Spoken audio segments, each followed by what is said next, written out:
chime of the boat gong jolted Justin Agneson from his hard-won sleep. He blinked blearily at the flashing blue light on the overhead, wondering where and when he was and why he should not just roll over and go back to sleep.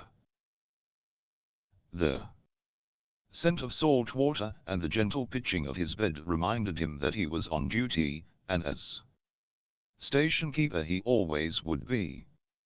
He slung himself off the mattress and began the mechanical motions of dressing while he watched the small monitor atop his bureau.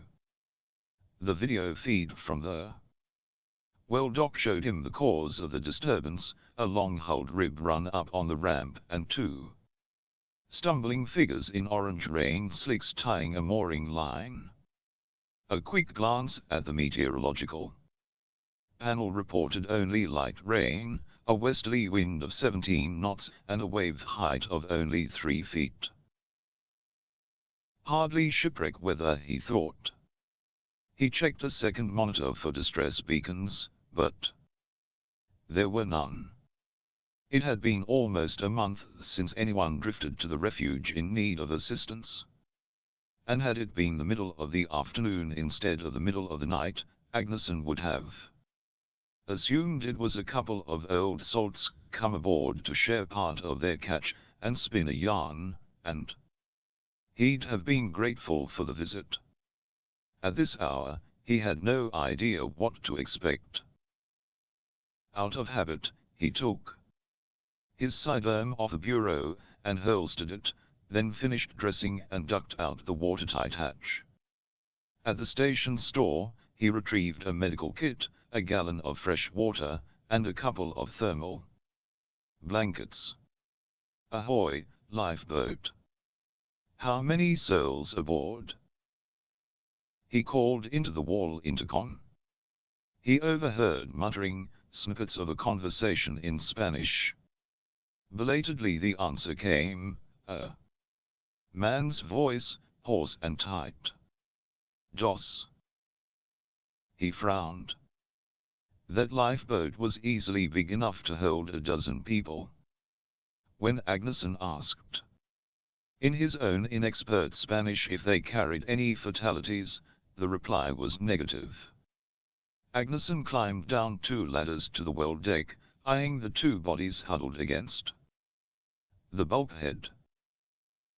There was a man, tall but stooped, with his arm draped across the back of a younger girl, who hugged her knees and stared sullenly out to sea. Agneson guessed that she was 15 or 16 years old. He could hear their hushed whispers punctuated by bursts of sobbing. He crouched beside them, handing them the blankets and water. Are either of you injured? Where are you from? They shook their heads to the first question, and provided no ready answer to the second. Should I expect more boats? Just us, said the man. He was stout and barrel-chested, with a thick red beard and the deep tan of a mariner. Agneson judged that he was at least a decade his senior. Where did you come from? The station keeper repeated. Our home. It burned, the man answered haltingly. I'm sorry, Agneson said blandly.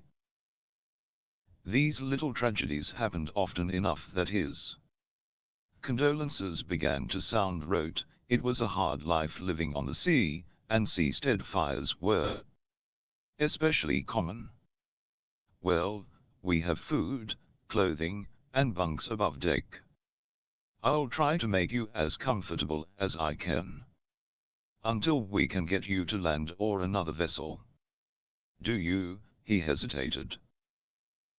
He was about to ask if their seastead was insured. There was no question about helping people adrift on the sea, no matter where they came from or what their financial condition was, of course, but houses of refuge like this one didn't run on good feelings alone. Whatever the answer was, it could wait, he decided. Do you have any family or friends I can get in touch with? On shore or at sea? He asked.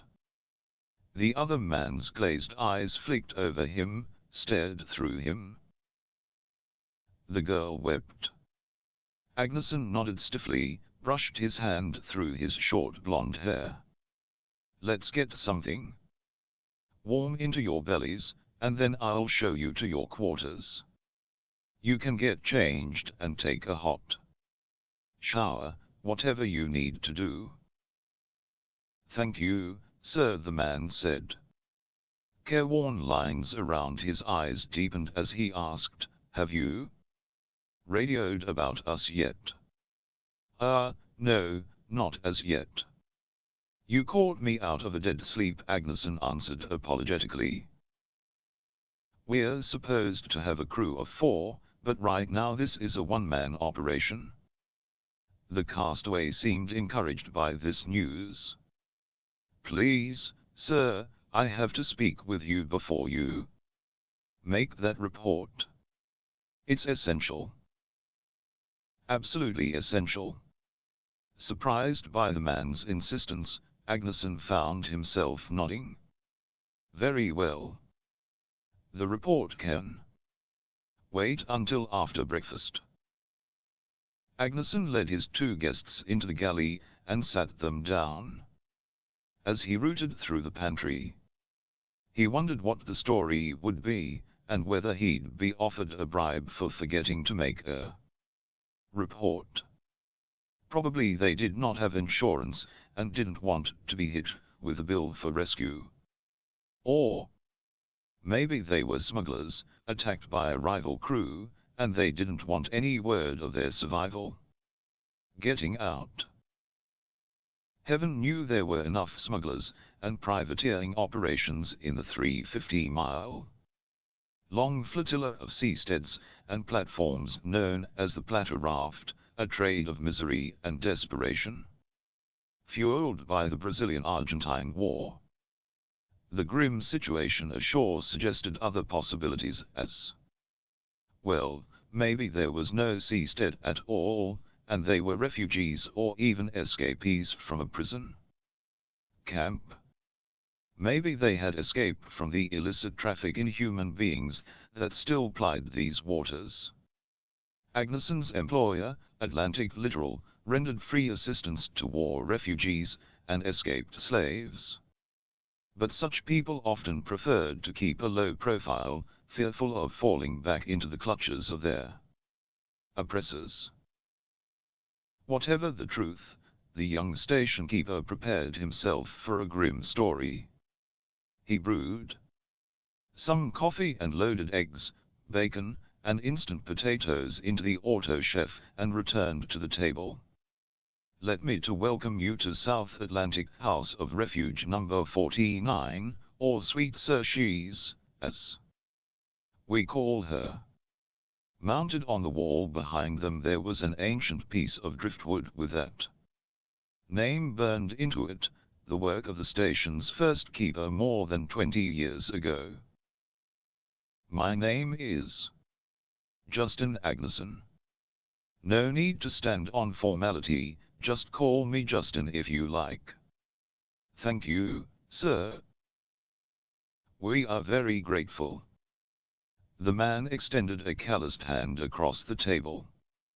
Agneson noticed that it trembled. My name is Horatio Vietz. This is my daughter, Sandra. The dark-haired young woman stared unblinkingly at the floor and pulled tight the blanket wrapped around her, but said nothing. You wanted to speak with me before I made my report. Horatio Vietz hesitated, folding his hands and pressing them to his lips. At length, he replied with a question. Is there any way you can see not to report this? The station keeper arched his brow, as if in surprise, though he expected the request. That would be highly irregular. I'm required to report all arrivals and all disasters at sea. Surely there are people who want to know that you and your daughter are alive. That, sir, is the problem, said Horatio. I will be forthright, and leave the decision to your judgment. We were attacked by an Argentine warship. They boarded us without warning, and when I challenged them, they shot at us. My wife, his voice grew strained again, and began to crack. Agneson winced. There was no doubt what the man was about to say. My wife and my little boy were gunned down, he ground out. On what cause were you boarded? You will have to ask them, he snapped, and his red eyes darted angrily. I left Argentina 15 years ago. We are not citizens, our home was not under its flag. You moored in territorial waters? Agneson asked. No. In the raft, just as we are now. Agneson knew that both sides had made threats of interdicting vessels and seasteads in international waters, but this was the first he'd heard of any such action. If true, it was a dramatic escalation of the war. The platter raft, like all other high seas traffic, was guaranteed freedom from interference, and there were a lot of other flags flying on those vessels, flags of clads and states alike that would not quietly accept such aggression. It would risk the entry of other parties into the war, a war that was already going against the Argentines.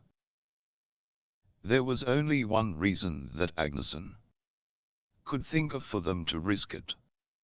Mr. Vietz, I have to ask you something in my official capacity as an officer of Atlantic Littoral, and I expect an honest reply. But first, let me assure you that, no matter how you answer, you and your daughter are in no danger of being turned over to the Argentine Navy. Houses of refuge are inviolable under the terms of the Treaty of Tokyo, as well as the Common Accords on Mediation, Extradition, Restitution, and Arbitration. As a matter of policy, Atlantic Littoral does not turn over the custody, refugees or survivors at sea to hostile parties. Do you understand? I understand. Were you knowingly involved in piracy or privateering against Argentina, or smuggling of contraband? Sir, you speak of treaties and the Camera Accords, but they are just pieces of paper. What word do you give me, man to man? Agneson straightened in his chair. On my honor, I swear that I will live up to those terms, or else die failing to live up to them. Horatio gave a slow nod. Yes. I helped deliver weapons and fuel to the Coloradan rebels. But my family had no part in it. Your family had every part of it, Sandra snarled. Her father shot her a sharp glance, but she didn't heed it. I am proud to have aided the Colorados. We have nothing to feel guilty for. The reconstructos weren't satisfied just to murder grandfather and your brothers on land, they had to butcher Mama and Pedro, too. They are the guilty ones. Be silent right now. No. She turned her fierce gaze on Agneson, and spoke bitterly. I don't care if you call us pirates or smugglers. Unless they kill me first, I will do it all over again. And again, and again, until all the reconstructo filth is washed from the earth.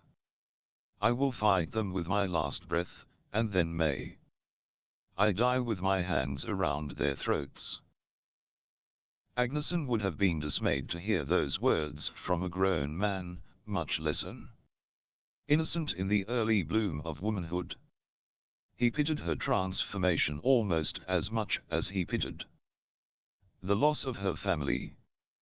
Here was one of the tragedies of war that too often went unremarked, the outrages that transform the innocent into monsters and poison whole generations with hate. I am sorry for my daughter's outburst.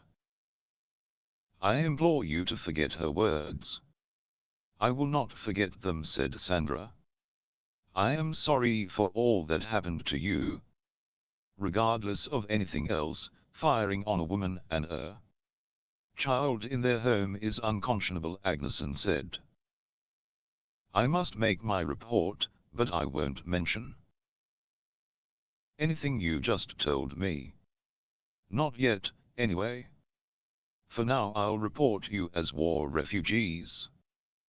That way you'll have some help finding a place to live. Until then, you'll be safe here. Please. If you do, they will know where we are. They will come for us. I doubt it. The whole world would come down on them. The auto chef buzzed, and Agneson stood up. Try to eat something if you can, and then rest. You'll be safe here. This page is blank or it has intensive graphic content. 2. Agneson stood alone on the uppermost deck of the observation tower, scanning the frothy green surface of the Argentine Sea through binoculars. Having emptied its burden on the ocean, the wall of east-moving clouds had desaturated to a light, vaporous gray and begun to break up, allowing the passage of the first direct rays of morning. To the west, the flood lamps on the shadowy bulks of scattered seasteads began to wink out, and the masts of more distant vessels became visible for the first time without aid of their navigational lights.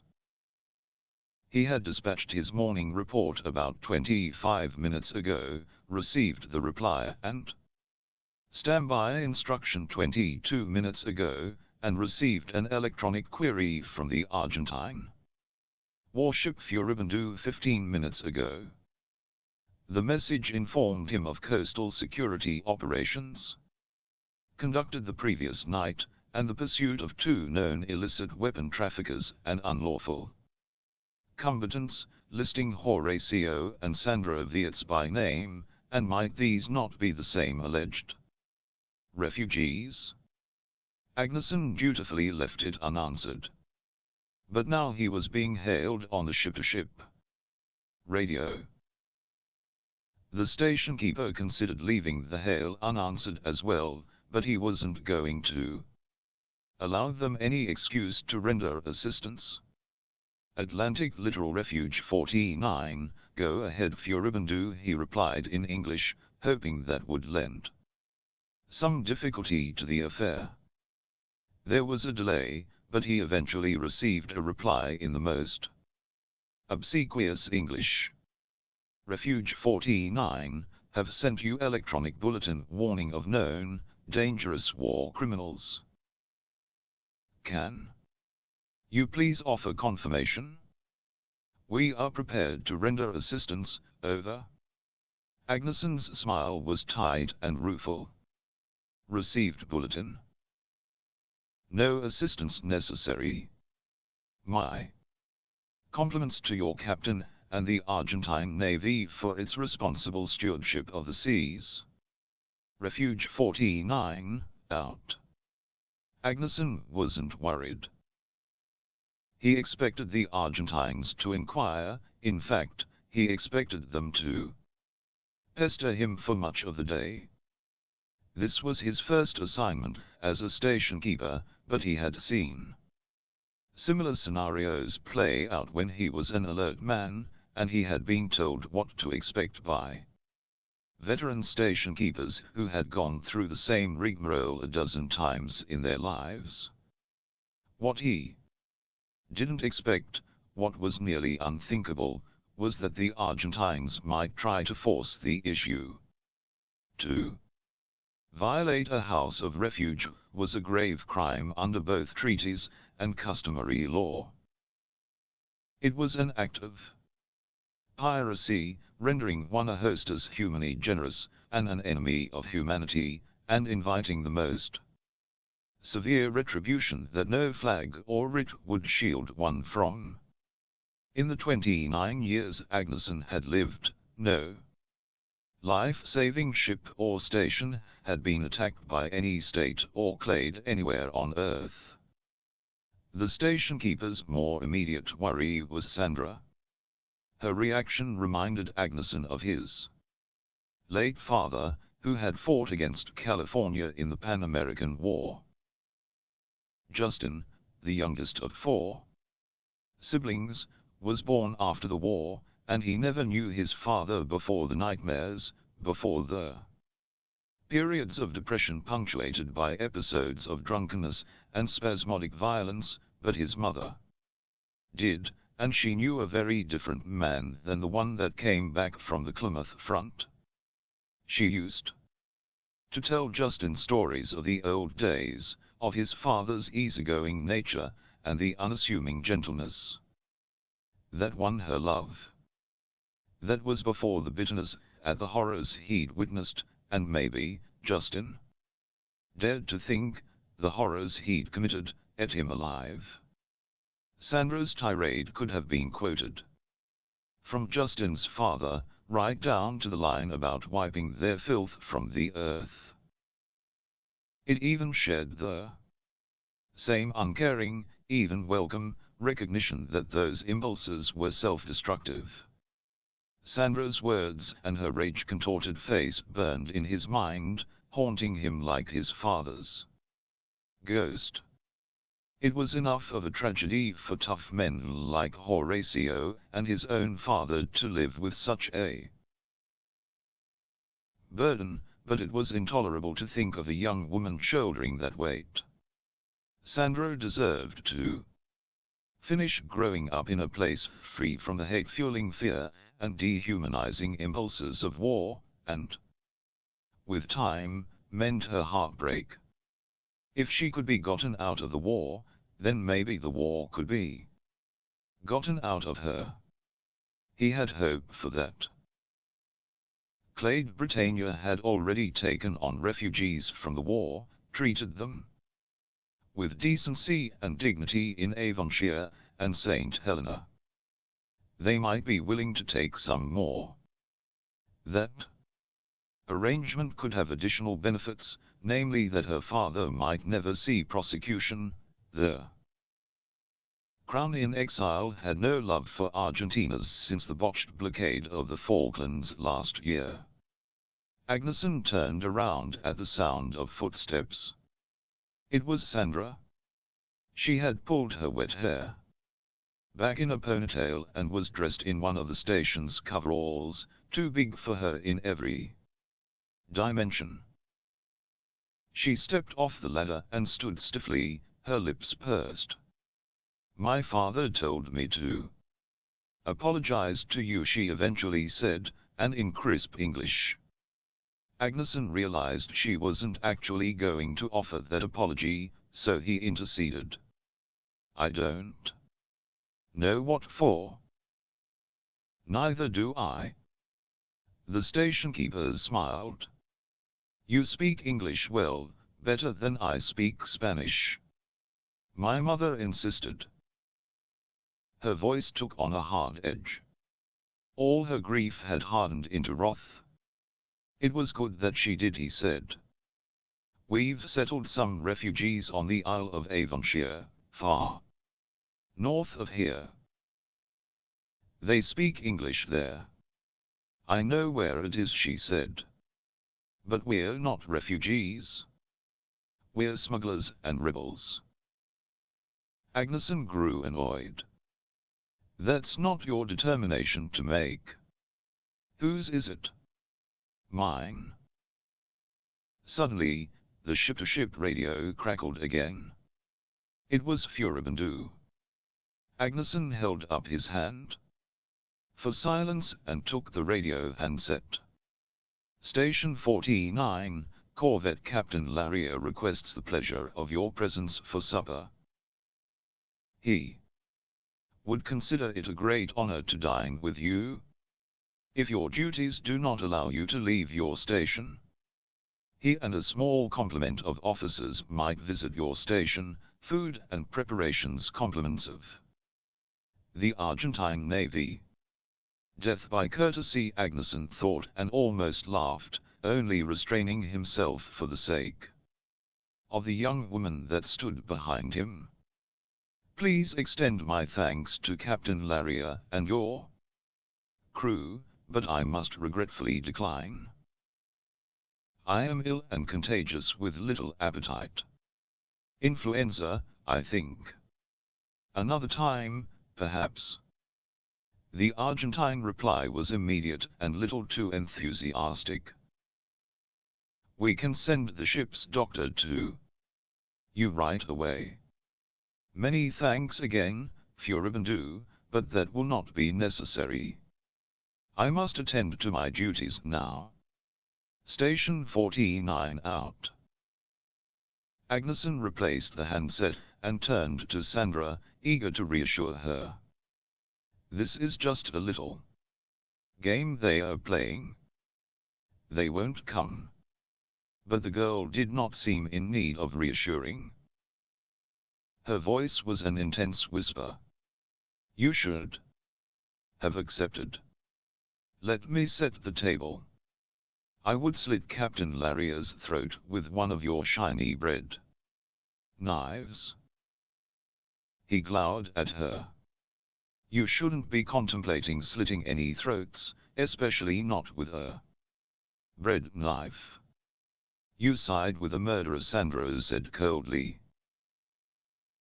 Her words and the look of contempt that burned in her eyes left him stunned and angry. You're a stupid child. If I did, you wouldn't be here insulting me. And you are a coward. If you weren't, you would have joined the Navy and gone to fight your country's enemies instead of making beds for drunk fishermen. Just like Captain Laria did.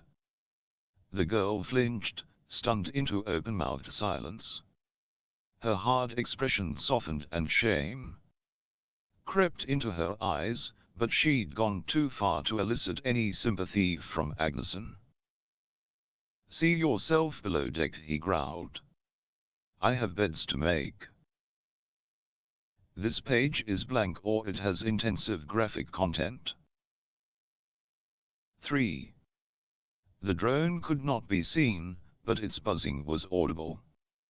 As the morning wore on, it had gone from overflying the station at low altitudes to hovering in place, hidden somewhere above the light cloud cover.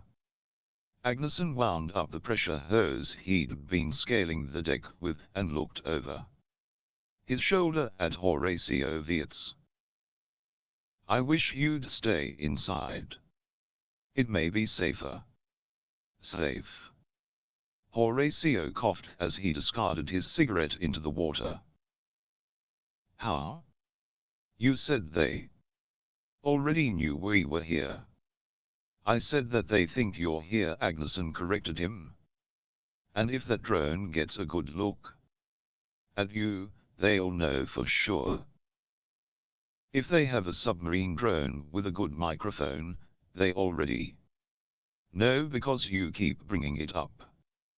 Horatio's voice dropped to a whisper. They will not give up. It doesn't matter anyway. You and your daughter will be flying north by this time tomorrow. What will stop them from shooting us down? Agneson looked at him sharply. He was aggravated at having to repeat his reassurances. Especially because he was starting to get unnerved himself. The Argentine corvette hadn't steamed off. Furibundu.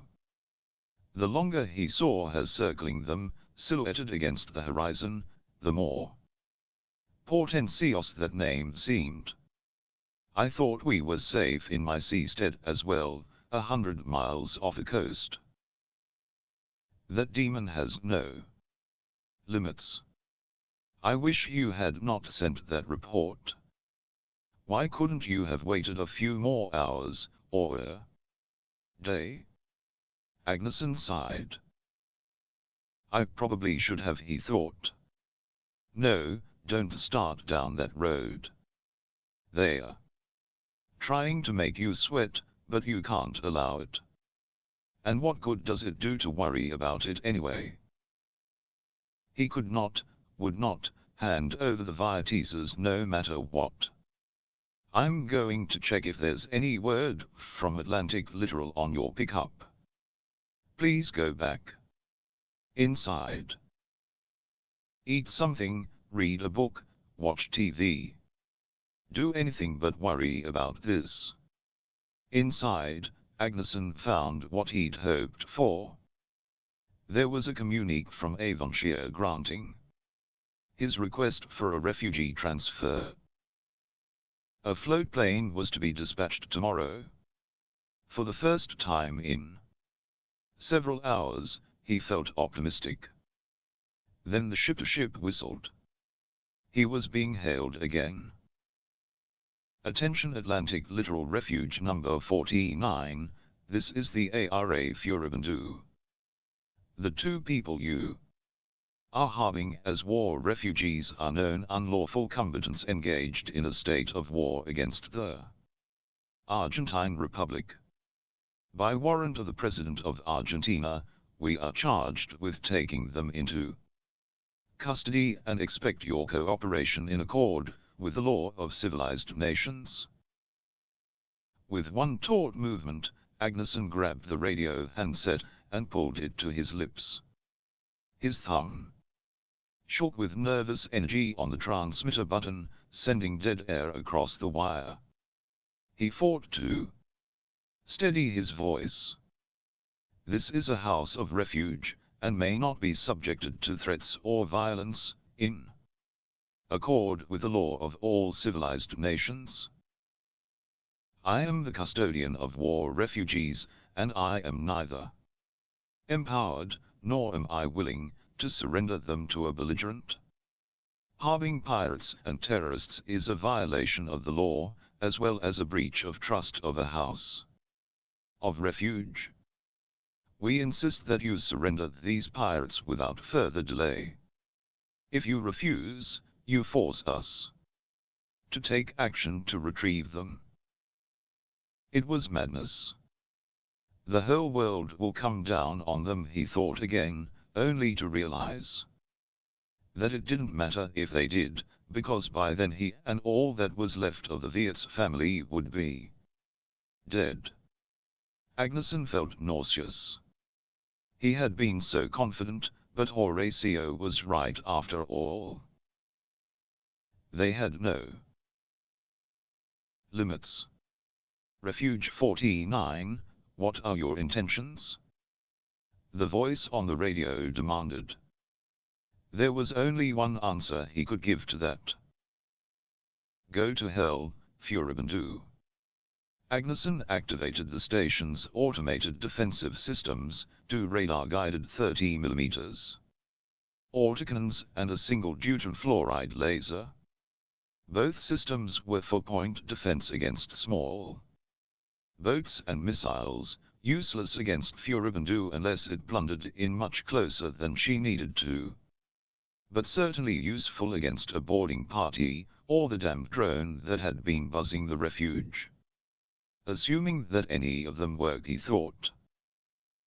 Both systems were as old as the station, while regular maintenance was done on them, neither had been test-fired in years. Realistically, it wouldn't matter. He could not fight off the corvette with the paltry self-defense systems on the refuge. What he needed was outside help. Luckily, station keepers wielded a formula for such an unlikely contingency, an incantation against harm crafted by lawyers and diplomats. Agneson chanted it on the long-range radio, and it went like this: Mayday, Mayday. This is South Atlantic House of Refuge 49, requesting immediate assistance against rogue Argentine naval vessel Furibundu. My position is 38 degrees, 2 minutes, 1 second. South, 54 degrees, 37 minutes, 31 seconds west. By my authority as station keeper of an international life-saving installation, I hereby issue a general letter of marque for the defense of this station against any and all who threaten it. He repeated the distress call in Spanish and French, and set it to cycle continuously. Chew on that, Captain Larry Agneson said to himself. He desperately wanted to believe that he had just called their bluff, that the transmission would force the captain to withdraw. The next message from the ship-to-ship shattered that fantasy. Refuge 49, disarm your weapons and prepare to be boarded. This page is blank or it has intensive graphic content. 4.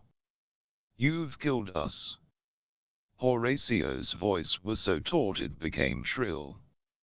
His big frame trembled with anger and fear. Agneson said nothing.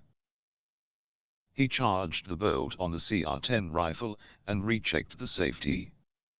He wondered if Viets would shoot him if he handed the gun over to him. The three of them were gathered in the storm cellar, a watertight keep in the center of the station, partially beneath the waterline. Behind its armored bulkheads and hermetically sealed hatches were the armory, sick bay, the emergency stores, and a secondary command center from which the refuge's sensors, radios, and weapons could all be controlled. It could be steered from here as well, though that was of no use now. The refuge, unlike many seasteads, had its own engines, but she moved with all the grace and speed of a pregnant cow, outrunning the swift hydrofoil that menaced them was impossible. You killed us, Horacio repeated. You locked us in here to die. God damn me. We should have left in the lifeboat. He appealed to his daughter, his eyes red and filled with tears. Forgive your father for being so stupid and reckless. You wouldn't have gotten far, Agneson said. Their drones would have picked you off as soon as you left the well dock. Horacio punched the wall and roared. What difference does it make? They will come here and kill us. That remains to be seen. Agneson tried to reflect calm, but his patience and his courage were fraying. They will just shell us. They'll sink the whole refuge, Sandra said. Her voice and her manner were disturbingly calm. If they do, there's nothing we can do about it. He slung his rifle and turned his attention back to the arsenal, loading a drum of 3-inch flushed shells into an automatic shotgun. But if they were going to do that, I think we'd be dead already. Agneson tossed a flak jacket and a helmet to each of them. Put them on and keep them on, he ordered, then turned to Sandra. Have you fired a gun before? Her eyes glinted. Yes. He thrust the shotgun into her chest. She grunted as she tucked it under her shoulder. It's heavy. Yes, well, it's not a bread knife, Agneson said. He moved behind her, pulled the strap across her body and adjusted it so that it bore most of the weight of the weapon. He told her how to brace it and where best to aim. All day long he had schemed to remove the girl from a world of murder and mayhem, and now he armed and instructed her on how best to kill other men. The irony wasn't lost on him, but scruples and idealism wouldn't save her life now. Her father looked on at the scene in wonder. "My daughter is no soldier," he said. Agneson glared at him. "Only now you realize it." He wanted to give voice to that thought, but the words caught in his throat. He knew that his judgment wasn't fair, that wars had a way of dragging people in, even those who tried mightily to avoid it, but still he held Horatio Vietz responsible for his family's peril. "Hail the ship," Horatio said, almost at a whisper. He licked his dry lips. "Hail the ship. Tell them that I will surrender. Just spare my daughter." "Papa, no. They'll execute you summarily," said Agneson. "But my daughter will live. And you?" Horatio sagged visibly. "I have already brought death to too many." "That's out of the question." "Out of the question?" Agneson yelled, suddenly ashamed of his resentment for the man. "For God's sake, what other choice is there?" Now it was Agneson that punched the wall. He turned round fiercely, pointing at Horatio as blood dripped from his split knuckles. "This isn't just about the here and now. It's about every man, woman, and child who will ever set foot on a refuge, every innocent huddled in a camp or hiding in their home. This is about civilization itself. I won't give that away, not in the face of all the bombs and guns on the planet. Because if I do, it won't stop here. There won't be any stopping it, anywhere." He pushed past Horatio, making for the radio in the command center. He should have had it on already, been listening for messages from Atlantic Littoral or any ships that might come to help. He blew a thick layer of dust off the buttons of the long-neglected console, and tuned the receiver to the emergency channel. The loud thrumming and screeching from the speakers startled him, and he switched it off with a groan. "Is it broken?" Sandra asked. She had come up behind him silently, watching him with other words in mind than what she spoke. "They are jamming us. They are drowning out the distress call." "Someone would have heard it already," she suggested. "Yes," he said stiffly. "Yes, they might have." "You are not a coward," Justin Sandro said. "It was despicable of me to say so. Everyone who lives on the sea is grateful for lifesavers like you. You are very courageous, and I am sorry for thinking otherwise." Agneson unslung the rifle, and flopped backwards into the chair. He looked over his shoulder at Sandra. She looked absurd in the bulky body armor, cuddling the shotgun. Sandra walked over beside him. "What now? Do we just wait?" Agneson cocked his head. "What else is there?" "You're from North America, I think," she suddenly said. He answered slowly, as if he had to work to stir up the memory. "Cascadia. I was born in a place called Cowichan, on Vancouver Island." "Did you like it?" He nodded. "Very much." "Of course you would." "North America is free," she mused. "You can go anywhere. And you can say what you want, and buy and sell what you want. You can make a living without anyone's permission. Not everywhere, but for the most part. There are governments, but they are small and weak. No standing armies. No secret police. For the most part.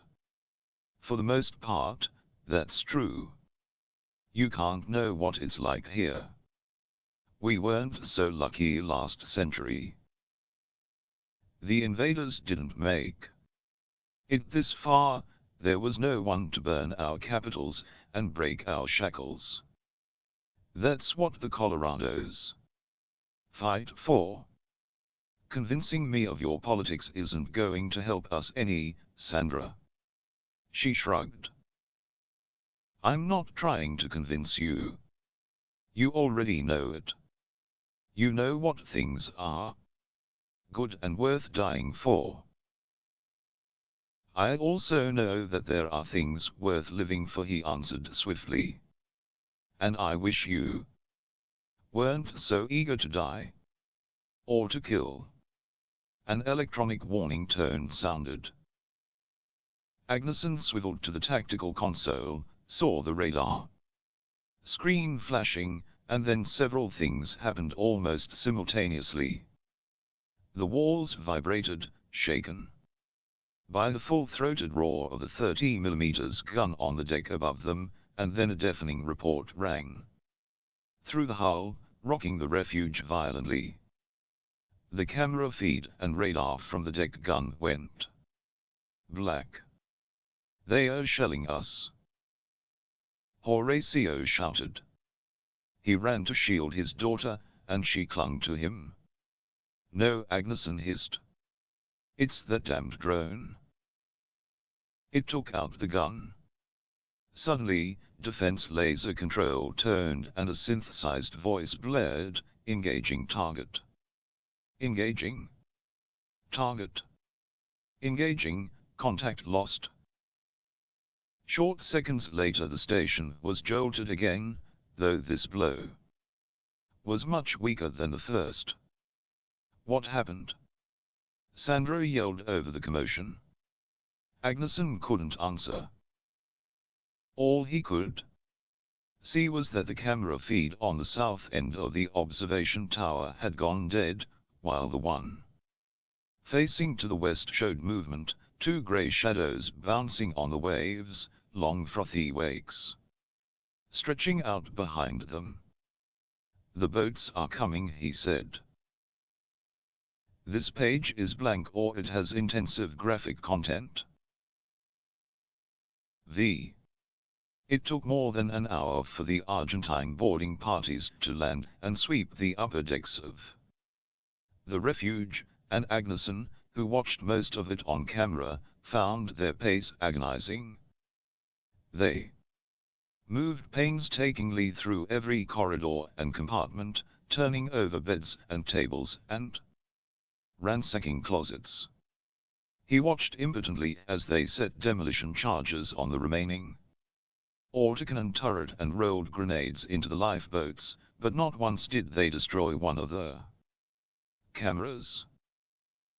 Whether it was an oversight or done with intent to demoralize the survivors, he couldn't know, but more than once he saw Marines look into the cameras through the eye slits of their knitted face masks. And now, at last, the Argentines were at the door. Their time had run out and no one had come to the rescue. Agneson withdrew toward the rear of the room, knelt behind the blockade of heavy cabinets and bunks that they'd turned over for cover, and to deflect grenades. He spared a glance back at Horatio and Sandra Vietz, watched their lips move with whispered prayers. Horatio squeezed his daughter's hand and then took up his rifle, kissed her on the forehead, and stepped toward the blockade. Stay behind me, Agneson said. Stay with your daughter. Horatio's eyes did not move from the armored door, which rang with the incessant banging of hammers and grinding of metal. The muffled voices of the Argentines could be heard through the door, calling for explosives. "It should be me up front," he said. "I set this in motion." Agneson shook his head gently, patted him on the shoulder. The other man relented and took up his rifle in the corner of the room, his body shielding his daughter. "They are going to blow the hatch. It's going to be loud, but don't panic," Agneson told them. "The second you see an arm or a leg through the breach, shoot it. Remember, they are going to have to come through a small opening, one or two at a time, so we have the advantage. We don't need to run around, just stay low and stay behind cover. Sandra? There's no choke on that gun, so for God's sake, don't fire from directly behind me, or you'll cut me to shreds." Sandra nodded, then quickly turned to her father. "I love you, Papa. I'm not afraid." Those were the last words Agneson heard before the world filled with smoke and thunder. The blast wave hit so hard that for a moment of stupefying fear he thought he'd taken a bullet in the chest. But he was still kneeling, still breathing, and his fingers squeezed the trigger even before his conscious mind recognized the mass emerging from the smoke and dust as a human body. The body rocked backwards, lost its footing, and fell back through the ragged metal hole in the door that had just become visible. Another body came into view, and he fired again. Bodies. That's how he thought of them as he watched them fall. They were not living men, not the fragile vessels of human souls. At best they were actors in a play, and the crescendo of gunfire was the orchestra. The rifle at his shoulder was his violin, and each fret of the trigger the signal for another body to drop over. The drums rolled staccato behind and in front of him, the muzzle blasts and the tanging whip crack of bullets cutting through the air, breaking and ricocheting off the walls. A hand grenade skipped off the cratered floor, bounced back from the barricade and exploded, the crash of cymbals, and then the orchestra went quiet. No, it went on playing, only he couldn't hear it anymore. He felt the beat go on in his chest, in his vibrating skull. He could taste metal, felt hot blood running down his cheek. He was on his back. He rolled onto his knees, grabbed the rifle and tried to steady his arms enough to swing it into position. There was a short pile of bodies at the breach. Limbs thrust out from behind cover, dragging one of the fallen back through the door. Another grenade rolled in, and this time Agneson threw himself to the deck. The blast slammed the cabinet back into his side, and the metal bit into his arm. Behind him he saw Horatio and Sandra flattening themselves against the bulkhead as bullets cratered all around them. They were still firing when suddenly Horatio spun like a top and flopped face down onto the deck. Agneson groped for his rifle, brought it back to his shoulder and peeked over the rim of the barricade, but he could no longer see the blown open hatch or the stack of bodies. There was smoke everywhere, smoke that seared his throat and made him clamp his eyes shut in pain. He tried to slow his breathing, but he kept gagging. He rolled to his feet to get away from the suffocating cloud, but crashed on his side almost instantly.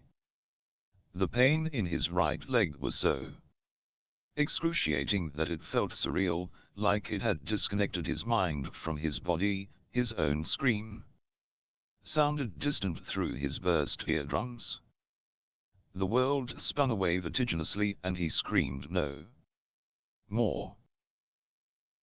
This page is blank or it has intensive graphic content. 6.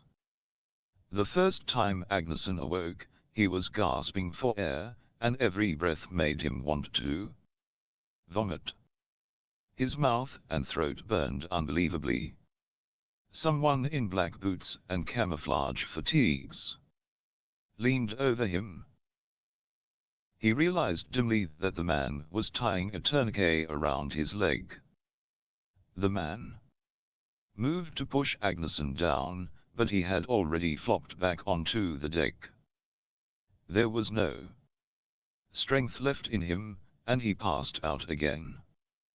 When he awoke the second time, he was in the open air, staring up at the sky and the strange sight of an aircraft's empennage jutting from a ruined wall. It took him a little while to realize that he was on the deck of the Refuge, staring up at the observation tower. He was baffled by what he saw until he remembered the drone and the second crash. The laser must have shot it down. Agneson turned his head and looked around. The deck was strewn with rubble, and a lot of men with submachine guns and shotguns stood around him. He was on a litter, and his wrists were tightly bound behind the small of his back. Above his knee, his right leg was in agony, but below it, he felt nothing. There was no sign of Sandra or her father. He moaned in pain. "He's awake," someone said above him, in Spanish. Another man quickly strode over, cuffed him on the side of his head. "It's all over for you now." The station keeper laid back, kept quiet, and tried not to think. He wished he could pass out again. But he found himself eavesdropping on the conversations of his captors. His ears still rang, and it was hard to hear them distinctly, but he heard a woman's voice. Her words were every bit as harsh and contemptuous as the men around her. Sandra was still alive. His heart could have burst with joy. Still alive, he thought, but for how much longer? He laid there for what seemed like a very long time until the blaring of a loud horn drew his attention. Gradually, the sleek hull of the Argentine corvette powered into view, not more than 300 yards off the Refuge's port side. At first he thought it was coming alongside to expedite the transfer of the boats, but it didn't stop, it accelerated. The Marines on deck made a lot of commotion, some asking aloud what was happening, others swearing nervously. Agneson watched, mystified, as a canister rocketed high and straight from Furibandu's deck. It exploded into a cloud of glittering smoke. It was chaff, metallic debris meant to confuse radar, and it could mean only one thing. The horn was blowing again, and over the din Agneson could hear the ringing of the ship's collision alarm. The ship rose out of the water, elevated on the skids of its hydrofoils, the sea churning madly under her hull.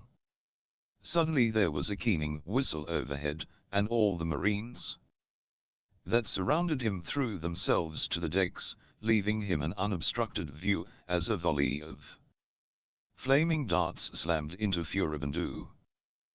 The missiles struck her amidships, right at the funnel, and that whole part of the superstructure disappeared in a rising ball of fire. When the corvette's hull slammed back into the water, she broke in half.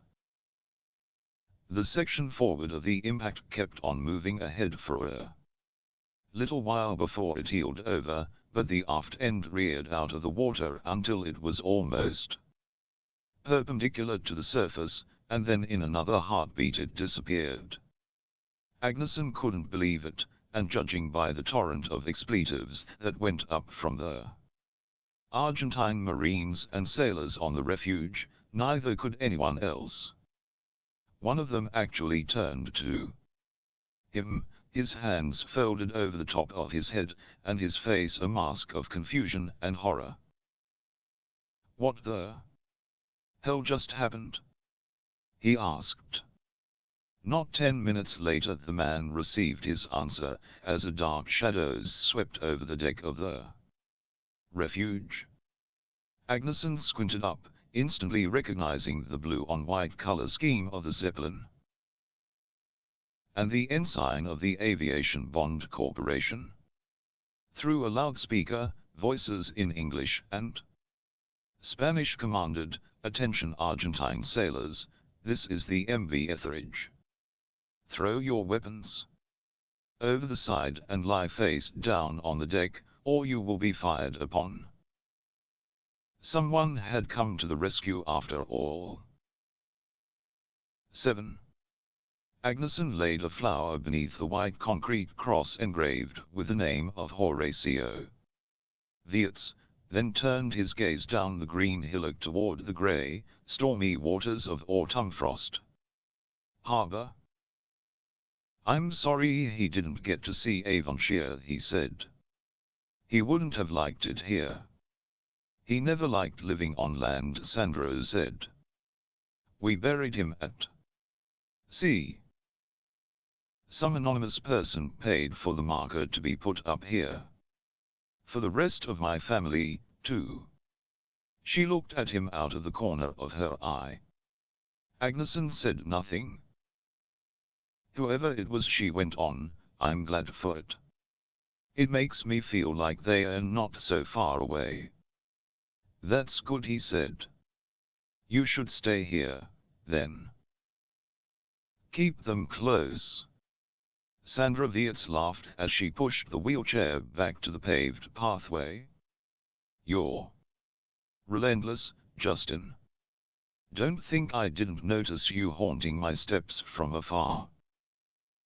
Everyone is very concerned to keep me from going back to the raft. Even Lady Samantha checked in on me. You can't fault me for that. I'm just a crippled station keeper, not the class of person that hobnobs with the Marchioness of Avonshire. Except that she's hosting a dinner in your honor tonight, of course. Aristocrats will make any excuse for a soiree," he said dryly. They continued along the path, eventually coming to a spot where the soft turf ended abruptly in a wide, rocky promontory that jutted into the South Atlantic. The pair was silent for a long while, watching the ship's motor in while farther off bolts of lightning streaked from cloud to cloud. At last, Sandro spoke.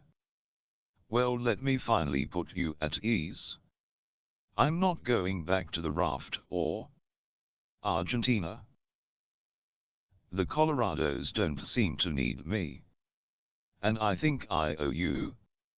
Agneson reached across his shoulder, and clasped his hand over hers. "I'm relieved," he said.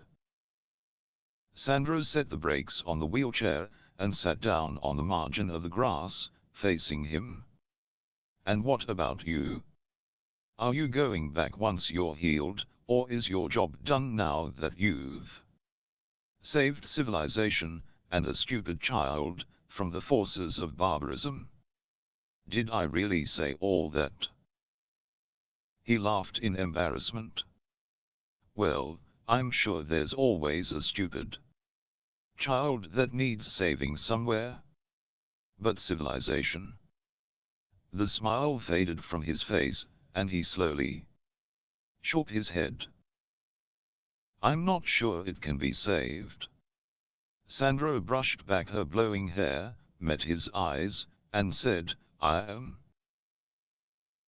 looking for more Thank you for reading House of Refuge. We hope you'll continue to read the appendix and explore the background of our Ascension Epoch universe in some more detail, but before you do, we wanted to invite you to stay in touch with us by joining our email list.